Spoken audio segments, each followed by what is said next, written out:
people. Welcome to our conference. First question for you is, to your opinion, what is the expected development in financial technology? So absolutely, I think we've gone through about a very interesting 5 or 10 years where there's been a lot of investment coming into what we call financial technology. And that's been driven by some changes largely around customer behavior, the way customers think about using financial services. So the first wave and the large investments came into the front-facing businesses such as payments, which was a big area for a lot of investment to come in. Increasingly, it came into certain areas around the back office. So back office automation has been an area that's been largely developed over the last few years. And then I think the most recent development has been in the insurance industry. So insurance technology, which has really been lagging over the last 15 or 20 or even 50 years. There's been a lot of investment coming in because we see a lot of disruption coming to the insurance industry, the way insurance is calculated, some of the technology around underwriting, some of the technology around distribution, some of the technology in and around the claims process. All these areas, there's a lot of investment coming in. So I would say that's one big area. And for the banking industry and actually the financial services industry as a whole, probably the second really big area is AI, artificial intelligence. And what do I mean by AI? AI is the automation of processes using machine learning and artificial intelligence technology. So for example, a big area, a big cost center for large financial institutions is customer service. So typically customer service, you're calling up a call center, you're saying, hi, I'd like to know something about my account, or I'd like to change this thing about my account, or I'd like to make a payment out of my account.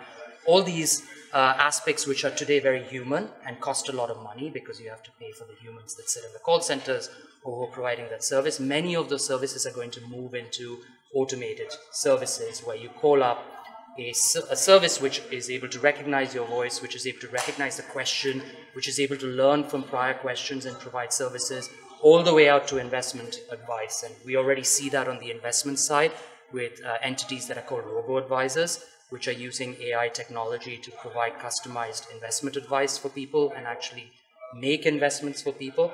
And you see that in now largely more mundane processes because we want to go through automation. And this is a global trend in every industry, but it's going to be a particularly big trend that we're going to see for financial services. Okay, thank you. You said that we should be expecting a lot of investments.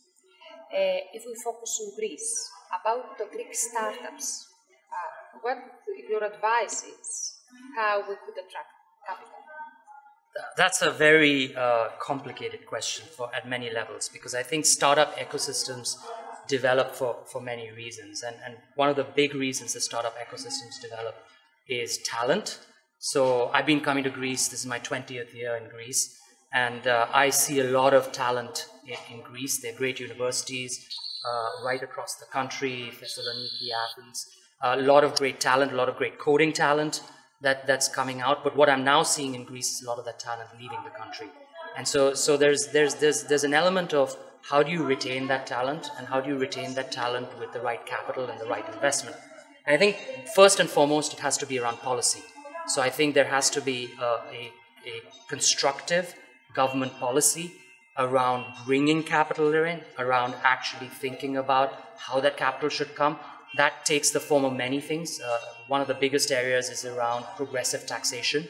So tax breaks for early stage companies, incentives for people to set up development centers within Greece, many of those areas. The second area is actually to create clusters, ecosystem clusters. So that would be, for example, an area of Athens where you create incubators or spaces for people to come in. You provide that space at low cost for companies to succeed. You create places for people to interact with each other. And then the third thing is around actual marketing. I think one of the most important things that I have not seen Greece do well has been to take all these things that I know about the country out to the pools of capital that exist around the world. So whether it's Silicon Valley or London, or many of the places where the venture capital funds, the private equity funds like ourselves, all people like that sit, to actually come in and actually market the fact that there's a lot of good talent here, that they have these clusters, that they have the ability to build development centers, the ability to build a interesting hub for the whole of Europe, because Greece is within Europe and has the ability to access the market. all these things. It's around the marketing, which actually then will bring the capital in. So it's a little bit of a complicated question because of all these different moving parts, but I see a way forward. Okay, thank you. Thank you.